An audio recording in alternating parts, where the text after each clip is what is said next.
अस्सलामुअलैकुम दोस्तों, this is Mohammad Afzal and you are watching my YouTube channel M Afzal.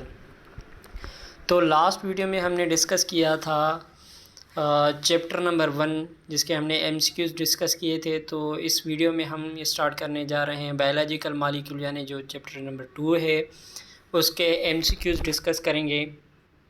तो start करते हैं। सबसे पहला एमसीक्यूज़ है, the branch of biology which deals with the study of chemical processes in the body is called. अच्छा, तो वो बायोलॉजी की ब्रांच जो केमिकल प्रोसेसेस से डील करती है उसको हम क्या कहते हैं? बायोकेमिस्ट्री कहते हैं, बायोटेक्नोलॉजी कहते हैं, सोशल बायोलॉजी या एनाटॉमी। तो इसका करेक्ट ऑप्शन हो गया बायोकेमिस्ट्री। बायोकेमिस्ट्री क्या का फंक्शन जो है, या बायोकेमिस्ट्री में हम कौन कौन से टॉपिक्स पढ़ते हैं? एक तो केमिकल प्रोसेस जिसको हम मेटाबॉलिज्म कहते हैं, उसमें एनाबॉलिज्म आ जाता है, कैटाबॉलिज्म आ जाता है। और बायो जो मॉलिक्यूल्स होते हैं, बायोलॉजिकल मॉलिक्यूल, उनकी स्ट्रक्चर या उनका फंक्शंस भी हम बायोकेमिस्ट्री में पढ़ते हैं। क्वेश्चन नंबर 2 है, the chemical compounds of living organism are. अच्छा, लिविंग ऑर्गेनिज्म से जो केमिकल बनते हैं या जो लिविंग ऑर्गेनिज्म के अंदर केमिकल्स मौजूद होते हैं उनको हम क्या कहते हैं? बायो एनर्जेटिक्स कहते हैं, बायोकेमिकल्स कहते हैं, बायोसिंथेसिस कहते हैं, या नन ऑफ दीज कहते हैं। उनको हम कहते हैं biochemicals. Bio means life, chemicals means chemicals. The pH of water is 7, 8, 6, 9। अच्छा, आपको पता है कि वाटर जो है वो न्यूट्रल है, तो न्यूट्रल पीएच कौन सी होती है? 7 होती है। 7 से अबव अगर पीएच होगी तो वो बेसिक कहलाएगी, अगर 7 से बिलो होगी तो वो एसिडिक होगी। Question number 4, the basic element of organic molecule is. अच्छा, ऑर्गेनिक मॉलिक्यूल का बेसिक एलिमेंट कौन सा है? नाइट्रोजन, कार्बन, मैग्नीशियम या ऑक्सीजन। ऑर्गेनिक कंपाउंड का बेसिक एलिमेंट एक तो कार्बन है, दूसरा एक होता है हाइड्रोजन। यानी कि आपने ऑर्गेनिक कंपाउंड की डेफिनेशन पढ़ी होगी कि वो ऑर्गेनिक कंपाउंड हम किन को कहेंगे? जिसमें कार्बन बेसिकली होगा और उसमें हाइड्रोजन भी होगा। Question number 5, the compounds are formed by the release of water molecules, the process is called. अच्छा, वो कौन सा प्रोसेस है जिसमें कंपाउंड बनते हैं, मोनोमर्स कंबाइन होके पॉलीमर्स बनाते हैं एंड वाटर रिलीज़ होता है? उस प्रोसेस को हम क्या कहते हैं? ऑक्सीडेशन, कंडेंसेशन, हाइड्रोलाइसिस या सिम्बायोसिस। तो उस प्रोसेस को भाई हम कहते हैं condensation. Question number 6, the process in which polymers are broken down into simpler molecule is called.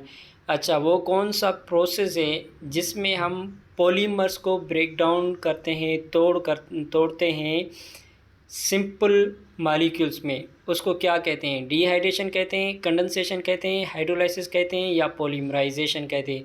उस प्रोसेस को हम कहते हैं hydrolysis. Question number 7, carbon is an element. अच्छा, कार्बन कौन सा एलिमेंट है? बाइवेलेंट है, ट्राइवेलेंट है, टेट्रावेलेंट है, पेंटावेलेंट है?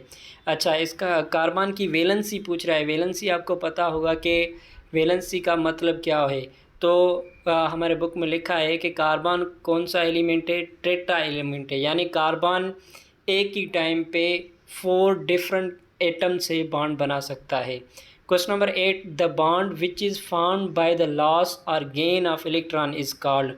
आयनिक bond, covalent bond, trivalent bond, none of them. अच्छा, वो कौन सा बॉन्ड है जो गेन या लॉस ऑफ इलेक्ट्रॉन से बनता है? ऑप्शन नंबर इसका ए करेक्ट है, जो कि आयोनिक बॉन्ड होता है। Question number 9, the bond which is formed by the mutual sharing of electron is called. वो कौन सा बॉन्ड है जो म्यूचुअल शेयरिंग ऑफ इलेक्ट्रॉन से बनता है? आयोनिक बॉन्ड है, कोवेलेंट बॉन्ड है, आइसोलेटरल बॉन्ड है, या नन ऑफ देम?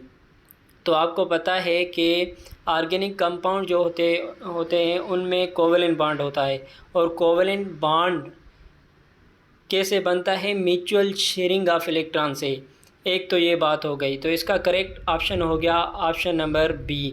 एक और बात भी और कोवेलेंट बॉन्ड के बारे में याद रखें कि अगर एमसीक्यूज़ आ जाए कि वो कौन सा बॉन्ड है जिसमें large amount of energy store होती है, तो वो भी कोवेलेंट बॉन्ड है। Question number 10, the groups which replace the hydrogen atom of a compound are called radical groups, functional groups, non-functional groups and ionic groups। अच्छा, वो कौन से ग्रुप्स हैं जो हाइड्रोजन को रिप्लेस करते हैं कंपाउंड में से। आपने इंटर ऑर्गेनिक केमिस्ट्री में फंक्शनल ग्रुप की डेफिनेशन पढ़ी होगी। उसकी डेफिनेशन क्या होती है कि एन एटम और group of atom which gives a particular property to organic compound is called functional group. तो इसलिए इसका करेक्ट ऑप्शन हो गया ऑप्शन नंबर बी, यानी कि फंक्शनल ग्रुप। आगे चलते हैं, क्वेश्चन नंबर 11 है the bond which is formed between N acid and alcohol bye condensation is called. अच्छा, जब एसिड और अल्कोहल की कंडेंसेशन होती है तो कौन सा बॉन्ड बनता है? Amide bond, ester bond, carboxylic bond, aldehyde bond. तो आपने इंटर में ईस्टरीफिकेशन प्रोसेस पढ़ा होगा। जब हम एसिड को अल्कोहल से रिएक्ट कराते हैं तो एक ईस्टर बनता है। तो यहाँ पे बॉन्ड भी कौन सा बनेगा? ईस्टर बॉन्ड बनेगा। Question number 12 the bond which is formed between N acid and amine group is called. Ester bond, amide bond, carboxylic bond and aldehyde bond. अच्छा, आपने अमाइनो एसिड पढ़ा होगा। तो अमाइनो एसिड में क्या होता है? एक अमाइनो एसिड जब दूसरे अमाइनो एसिड से मिलता है तो एक अमाइनो एसिड से जो कार्बोक्सिलिक ग्रुप होता है वो मिलता है अमाइन ग्रुप से। तो ये जो बीच में टू अमाइनो एसिड के बीच में जो बॉन्ड बनता है ये कौन सा बॉन्ड बनता है? अमाइड बॉन्ड, या इसको हम क्या कहते हैं? पेप्टाइड बॉन्ड, या इसको हम CN बॉन्ड भी कहते हैं। तो इसका करेक्ट ऑप्शन हो गया option number B, amide bond. Question number 13 proteins are composed of. अच्छा, प्रोटीन कौन से बेसिक यूनिट से बने होते हैं, यानी प्रोटीन्स के मोनोमर्स कौन से हैं? Amino acid, benzoic acid, alkyl acids, keto acid. तो इसका करेक्ट ऑप्शन है option number A, amino acid. Then question number 14 the name protein was suggested by. अच्छा, प्रोटीन का नेम सजेस्ट किसने किया था? बर्जिलस ने, लेब्रॉन ने, निकोलसन ने, सिंगर ने। तो प्रोटीन का नेम सजेस्ट बर्जिलस ने किया था। Question number 15 the amino acids are linked together by a bond. अच्छा, अमाइनो एसिड के बीच में कौन सा बॉन्ड होता है? ये हमने अभी डिस्कस किया है क्वेश्चन नंबर 12 में। कौन सा बॉन्ड होता है आप बताएं?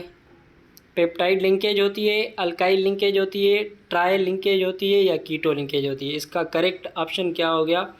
ऑप्शन नंबर ए, यानी peptide linkage. Question number 15 A polypeptide chain having straight arrangement of amino acid is called. अच्छा, आपने प्रोटीन की स्ट्रक्चर्स पढ़ी होंगी। प्रोटीन की स्ट्रक्चर्स कितनी होती हैं? 4 होती हैं, प्राइमरी, सेकेंडरी, टर्शरी और क्वाटरनरी। तो जिसमें straight chain of amino acid होते हैं उस स्ट्रक्चर को हम क्या कहते हैं? प्राइमरी, सेकेंडरी, टर्शरी या क्वाटरनरी, उसको हम कहते हैं प्राइमरी। तो इसका करेक्ट ऑप्शन हो गया option number A. Question number 17 A polypeptide chain having spirally coiled arrangement of amino acid. अच्छा, तो वो कौन सी स्ट्रक्चर है जिसमें अमाइनो एसिड स्पाइरल, एक कर्व की फॉर्म की अरेंजमेंट में होते हैं? उस स्ट्रक्चर को क्या कहते हैं हम? प्राइमरी स्ट्रक्चर, सेकेंडरी स्ट्रक्चर, या टर्शरी या कॉर्नरी? उसको हम कहते हैं सेकेंडरी स्ट्रक्चर। तो इसका करेक्ट ऑप्शन हो गया ऑप्शन नंबर बी। आगे चलते हैं क्वेश्चन नंबर 18 पे। A polypeptide chain having 3 dimensional structure and shows folded structure is called. अच्छा, वो कौन सी स्ट्रक्चर है जिसमें अमाइनो एसिड जो है वो एक 3D अरेंजमेंट में होते हैं? प्राइमरी स्ट्रक्चर में, सेकेंडरी, टर्शरी या क्वाटरनरी? तो ये होता है टर्शरी स्ट्रक्चर में। तो इसका करेक्ट ऑप्शन हो गया option number C. When question number 19 when 2 or more polypeptide chains are linked together into large sized molecule it is called। अच्छा, 2 या 2 से ज़्यादा पॉलीपेप्टाइड जब मिलते हैं आपस में तो एक लार्ज साइज मॉलिक्यूल बनता है। उसको हम क्या कहते हैं, उस स्ट्रक्चर को हम क्या कहते हैं, प्राइमरी, सेकेंडरी, टर्शरी या क्वाटरनरी, उसको हम कहते हैं quaternary structure. Question number 20, haemoglobin is a type of protein. Haemoglobin कौन सी प्रोटीन है, प्राइमरी, सेकेंडरी, टर्शरी या क्वाटरनरी? आपको पता है कि ये बुक में एग्जांपल लिखा हुआ है कि हेमोग्लोबिन जो है वो क्वाटरनरी प्रोटीन है। सही है। अच्छा, ये 4 मतलब प्रोटीन की स्ट्रक्चर में से MCQs थे। अच्छा, इनके जो एग्जांपल बुक में लिखे हुए हैं ये भी आपको याद होने चाहिए। एग्जांपल कौन कौन से हैं? जैसे प्राइमरी स्ट्रक्चर का एग्जांपल है इंसुलिन, सेकेंडरी स्ट्रक्चर का इंसुलिन है स्पाइडर वेब जो होती है वो सेकेंडरी स्ट्रक्चर का एग्जांपल है, और हेयर जो होते हैं वो भी सेकेंडरी स्ट्रक्चर एग्जांपल है। क्वेश्चन नंबर, अच्छा वो जो टर्शरी स्ट्रक्चर है उसका एग्जाम्पल कौन सा है? टर्शरी स्ट्रक्चर का एग्जाम्पल है लाइजोसोम। क्वाटरनरी स्ट्रक्चर का हेमोग्लोबिन। ये जो बुक में एग्जाम्पल लिखे हुए हैं ये आपको याद होने चाहिए, MCQs आ सकता है। Question number 21, the carbohydrates which can not be further changed into more simpler form are called. अच्छा, वो कौन से कार्बोहाइड्रेट हैं जिनको हम फर्दर ब्रेक डाउन नहीं कर सकते, सिंपल फॉर्म में नहीं कर सकते break down? Disaccharide, oligosaccharide, monosaccharide, polysaccharide. तो इसका करेक्ट ऑप्शन है कि मोनोसेक्राइड, क्योंकि monosaccharides are the simplest sugars. Question number 22, the carbohydrates which are composed of 2 to 10 sugar molecules are called. Monosaccharide, oligosaccharide, polysaccharide, none of them. आपको पता है कि monosaccharide जो होते हैं वो सिंपलेस्ट शुगर होते हैं, और ओलिगोसेक्राइड जो होते हैं वो 2 to 10 उनमें मोनोसेक्राइड शुगर पाए जाते हैं। 10 से ज़्यादा जिस भी कार्बोहाइड्रेट में मोनोसेक्राइड शुगर्स होंगे उसको हम क्या कहेंगे, उसको हम पॉलीसेक्राइड कहते हैं। Question number 23, in skin, hair, nails and muscles the compounds are present. Carbohydrate, proteins, waxes, carotenoids. अच्छा, यहाँ पे ऑप्शन नंबर C टिक किया गया है मगर ये थोड़ी मिस्टेक हो गई है। इसका करेक्ट ऑप्शन है ऑप्शन नंबर B, प्रोटीन्स। क्योंकि आपको पता है बुक में लिखा है कि जो प्रोटीन हमारे जो नेल्स है वो भी प्रोटीन है, हेयर्स प्रोटीन है, और स्किल में भी स्किल जो हमारी स्किन होती है उसमें भी क्या है, प्रोटीन होती है। Question number 24, sucrose, maltose and lactose are the example of.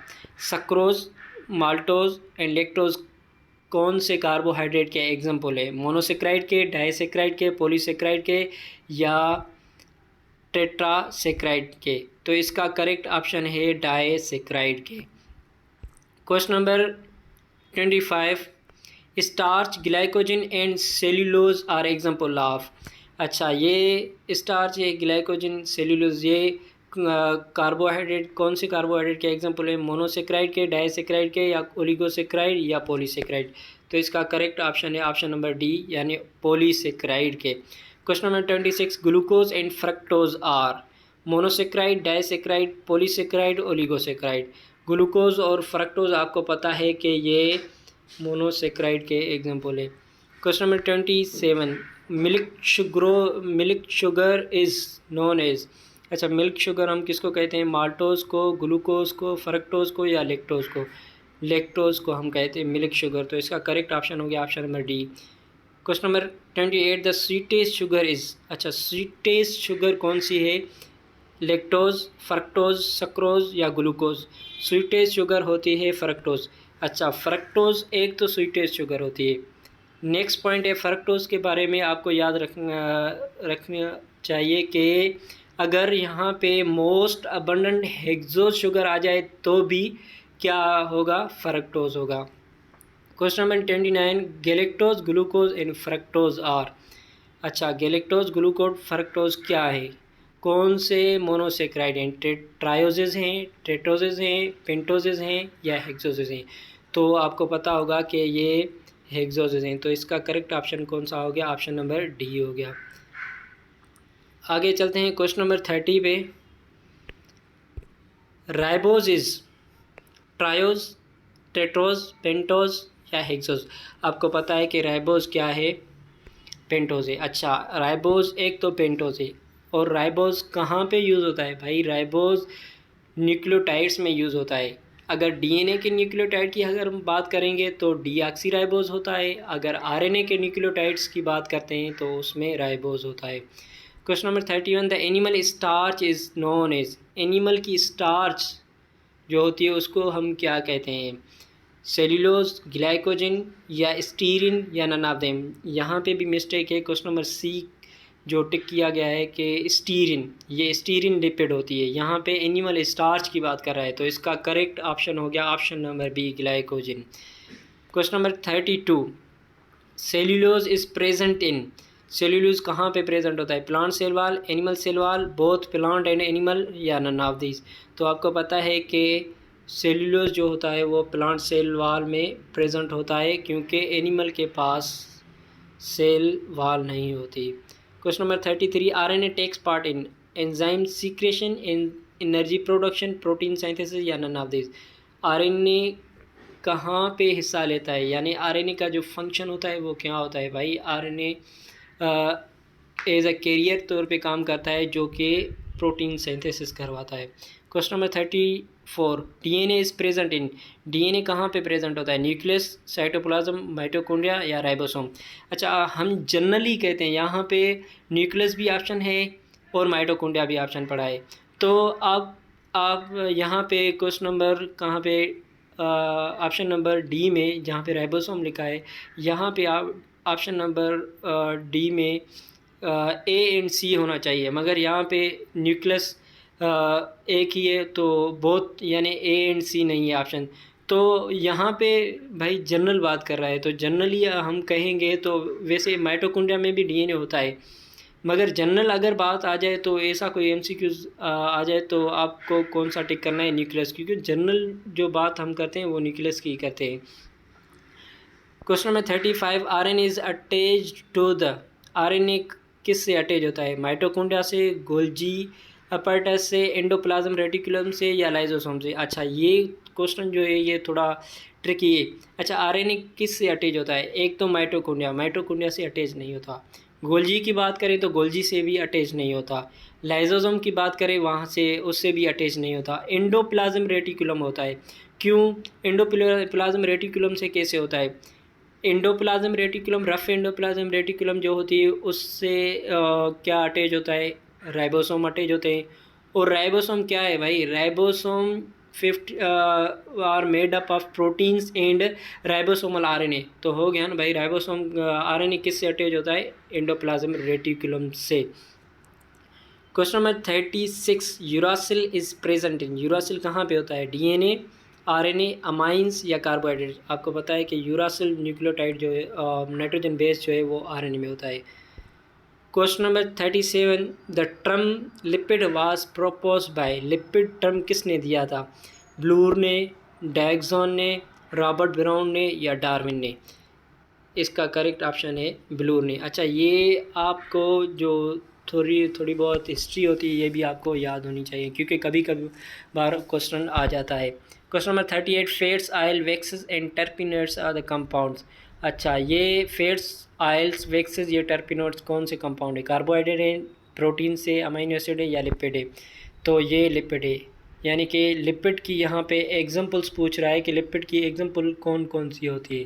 तो इसका करेक्ट ऑप्शन नंबर सी हो गया। Question number 39, the group of lipids based only on isoprenoid unit is called. अच्छा, लिपिड का वो कौन सा ग्रुप है जो कि आइसोप्रीनोइड यूनिट से बना होता है? टर्पिनोइड्स हैं, फास्फोलिपिड हैं, वैक्सेस हैं या असाइल ग्लाइसरोल है? तो इसका करेक्ट ऑप्शन हो गया terpenoids.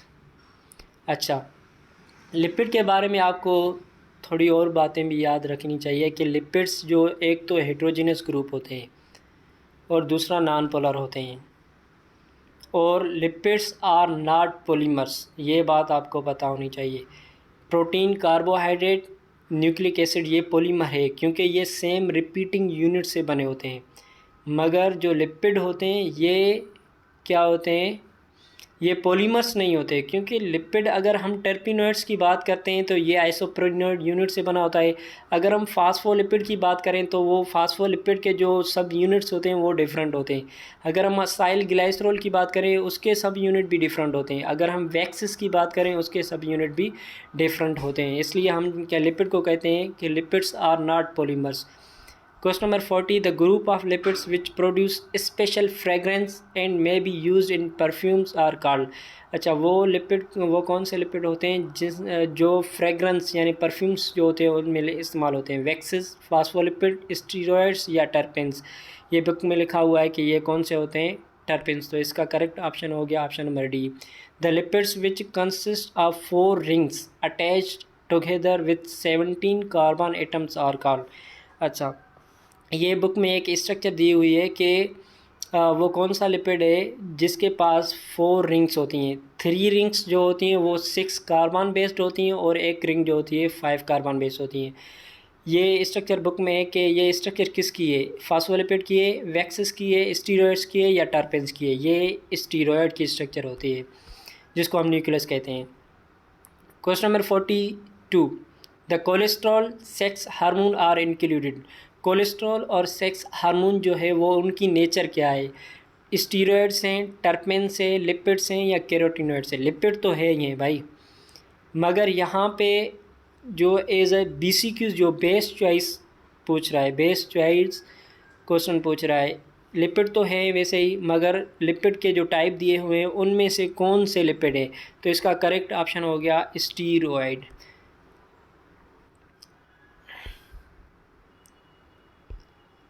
Question number 43. Fats and oils are included. Fats और आयल जो होते हैं वो हम लिपिड के कौन से ग्रुप में इंक्लूड करते हैं? असाइल ग्लाइसरॉल, वैक्सेस, टर्पेंस या स्टीरॉयड्स में? इसका करेक्ट ऑप्शन हो गया ऑप्शन नंबर ए, यानी असाइल ग्लाइसरॉल में हम ऐड करते हैं। Question number 44. Solid fats are included. Solid fats कौन से होते हैं? सेचूरेटेड असाइल ग्लाइसरॉल होते हैं, अनसेचूरेटेड असाइल ग्लाइसरॉल होते हैं, वैक्सेस होते हैं या टर्पेंस होते हैं?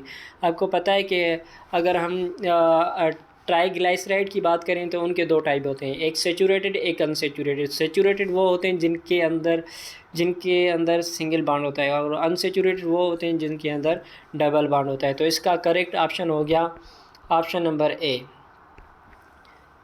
Question number 45. Oils are included. Oils कौन से असाइल ग्लाइसरॉल में प्लेस किए गए? Saturated acyl glycerol, unsaturated, waxes या टर्पेनोइड? इसका करेक्ट ऑप्शन है ऑप्शन नंबर बी, यानी unsaturated acyl glycerol. Question number 46. The animal fat is called. Animal जो फैट होती है उसको हम क्या कहते हैं? स्टीरिन कहते हैं, लाइनोलिन कहते हैं, लिंसिन कहते हैं, लाइसिन कहते हैं। इसको हम क्या कहते हैं? स्टीरिन। एनिमल की जो फैट होती है उसको हम स्टीरिन कहते हैं। Question number 47. The group of pigmented compounds producing different colours is called. अच्छा, वो कौन से कंपाउंड्स हैं जो कलर देते हैं? स्टीरॉयड्स होते हैं, टर्पेंस होते हैं, वैक्सेस होते हैं या कैरोटीनॉइड्स होते हैं? यहाँ पे टर्पेंस टिक किया गया है, मगर टर्पेंस जो वो गलत है, कैरोटीनॉइड्स होते हैं। आपको पता होगा जो कैरेट होता है, गाजर जो होती है, उसका रेड कलर क्यों होता है? उसका रेड कलर इसलिए होता है क्योंकि उनके अंदर कैरोटीन्स होते हैं। सही। Question number 48. Nucleic acid isolated from the nuclei of pus cells for the first time by. Nucleic acid को आइसोलेट किसने किया था? फ्रेडरिच मेयर ने, Robert Brown, Robert Hooke, Singer and Nicolson ने। ये बुक में लिखा हुआ है कि इसका करेक्ट ऑप्शन है option number 20, option number A. तो अच्छा, इसकी एज कितनी थी? आपको ये भी पता होना चाहिए। अच्छा, ये एज का MCQ आता तो नहीं, वैसे ही पता होना चाहिए। इसकी एज थी 22 years. Question number 49. The basic unit of nucleic acid is. Nucleic acid का बेसिक यूनिट कौन सा है? यानी कि न्यूक्लिक एसिड के मोनोमर्स कौन से हैं? अमाइनो एसिड, टर्पिन, न्यूक्लियोटाइड या अमाइन ग्रुप? इसका करेक्ट ऑप्शन है option number C, nucleotides are the monomers are the basic unit of nucleic acid. Question number 50. ATP the energy rich compound is considered as. अच्छा, ATP को हम क्या कहते हैं? ATP यानी न्यूक्लिक एसिड का कौन सा टाइप है? मोनोन्यूक्लियोटाइड है, डाइन्यूक्लियोटाइड है, ट्राइन्यूक्लियोटाइड है या पॉलीन्यूक्लियोटाइड है? अच्छा, आपके माइंड में ये सवाल आ रहा होगा कि एटीपी के पास एटीपी का जो फुल फॉर्म है वो क्या होता है? Adenosine triphosphate. आप कह रहे होंगे कि इसके पास ट्राईफॉस्फेट हो तो हैं तो ये ट्राई न्यूक्लियोटाइड हो गया। भाई, न्यूक्लियोटाइड जो है वो क्लासिफिकेशन न्यूक्लियोटाइड की किस बेसिस पे की गई होती है? ये बुक की लाइन है, nucleotides are the classified on the basis of nitrogen base. Nucleotide को हम नाइट्रोजन बेस के अकॉर्डिंग क्लासिफिकेशन करते हैं। अगर एडिनाइन न्यूक्लियोटाइड के अंदर प्रेजेंट है तो उसको हम एडिनाइन न्यूक्लियोटाइड कहते हैं। अगर गायनाइन है तो उसको हम गायनाइन न्यूक्लियोटाइड कहते हैं। तो इसलिए इसके पास भले ही चाहे एटीपी 3 हो, यानी फास्फेट ग्रुप जो है वो 3 हो, मगर ये है क्या? ये मोनोन्यूक्लियोटाइड है। इसका करेक्ट ऑप्शन हो गया option number A. Question number 51, the hereditary material is considered as. अच्छा, हेरिडेटरी मटेरियल हम किसको कहते हैं? आरएनए को, प्रोटीन को, लिपिड को या डीएनए को? आपको पता है कि हेरिडेटरी मटेरियल हम कहते हैं डीएनए को। तो इसका करेक्ट ऑप्शन हो गया ऑप्शन नंबर डी, यानी DNA. Question number 52, the carrier of information is known as. DNA, RNA, terpenes या लिपिड्स? अच्छा, कैरियर ऑफ इंफॉर्मेशन हम किसको कहते हैं? हम आरएनए को कहते हैं। अगर क्वेश्चन ये आ जाए कि द स्टोरेज, अगर जो इंफॉर्मेशन की जो स्टोरेज होती है, या ऐसे कोई आ जाए कि इंफॉर्मेशन स्टोर कहाँ पे होती है? वो डीएनए में होती है। इंफॉर्मेशन कैरी कौन से कंपाउंड से होती है? वो आरएनए से होती है। तो ये हो गया 52 MCQs। तो ये MCQs आप रिवाइज़ कर लें और आप मुझे कमेंट में बता दें। अगर कोई मिस्टेक या कोई ऑप्शन आपको रॉन्ग लगा हो तो मुझे कमेंट में बता दीजिएगा, और अपने चैप्टर को फिर से रिवाइज़ कर लें ताकि आपको पता चल जाए कि आप का ये जो चैप्टर है ये कितना स्ट्रॉन्ग है। तो मिलते हैं नेक्स्ट वीडियो में। दुआ में याद रखिएगा। Thank you. अल्लाह हाफिज़।